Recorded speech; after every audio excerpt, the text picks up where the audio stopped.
अयोध्या में राम मंदिर भूमि पूजन के बाद अब मंदिर निर्माण की कवायद तेज हो गई है। CBRI रुड़की और IIT मद्रास के साथ मिलकर निर्माणकर्ता कंपनी लर्सन एंड टुब्रो कंपनी के अभियंता भूमि की मृदा के परीक्षण के कार्य में लगे हुए हैं।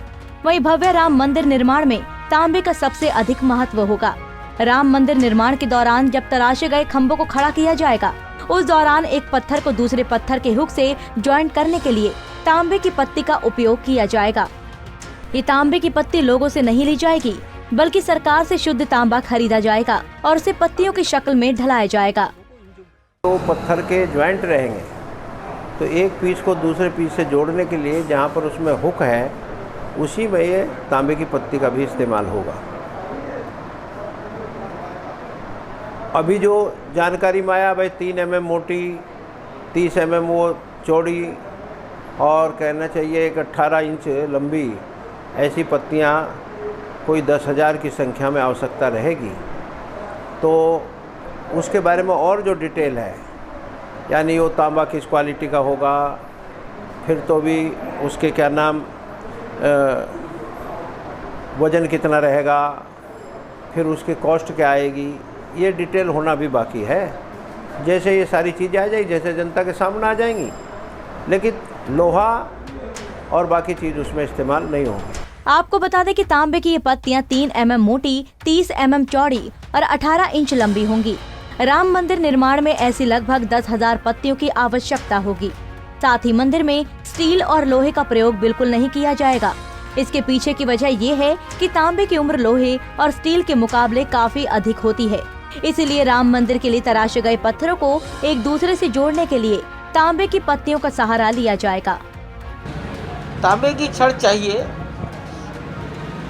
लेकिन 1 साल के बाद चाहिए, 1.5 साल के बाद चाहिए, अभी नहीं चाहिए। और हम छड़ नहीं लेंगे, सरकार की स्टैंडर्ड कंपनी का तांबा ही लेंगे, उससे क्वालिटी बनी रहेगी, यूनिफॉर्मिटी बनी रहेगी। अयोध्या में मंदिर निर्माण की प्रक्रिया शुरू हो गई है। विकास प्राधिकरण में ट्रस्ट की तरफ से नक्शा पास कराने की कवायद की जा रही है। तो ऐसे में जानना जरूरी है कि जब मंदिर का निर्माण शुरू होगा तो किस तरीके से होगा। इस समय हम अयोध्या के कार्यशाला में हैं, जहां पर पत्थर तराश कर रखे गए हैं। जिस तरीके से आप देख सकते हैं कि दूर तक ये बड़े बड़े जो पत्थर हैं, ये तराश कर रखे गए हैं। इन्हीं पत्थरों से भव्य राम मंदिर का निर्माण होना है।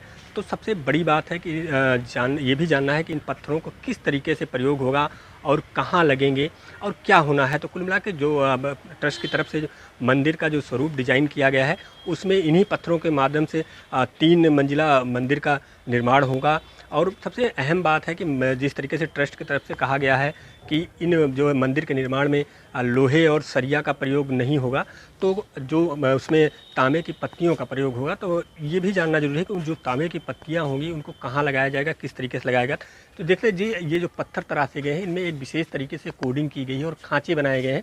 इन्हीं में ये एक दूसरे से इन पत्थरों को सेट किया जाएगा। और साथ ही साथ जो हम आपको दिखाएंगे कि ये आपको जो ये पत्थर हैं, ये इनको देखिए, ये कोना है, ये कोने के माध्यम से एक दूसरे से ये पत्थर सेट किए जाएंगे। साथ ही साथ हम आपको और दिखाएंगे कि इन पत्थरों में विशेष तरीके से कोडिंग की गई है। ये कोड आपको हम दिखाएंगे। ये जो जिस तरीके से यहाँ पर ये कोड है, इस पत्थर में भी है, साथ ही साथ इस पत्थर में भी है।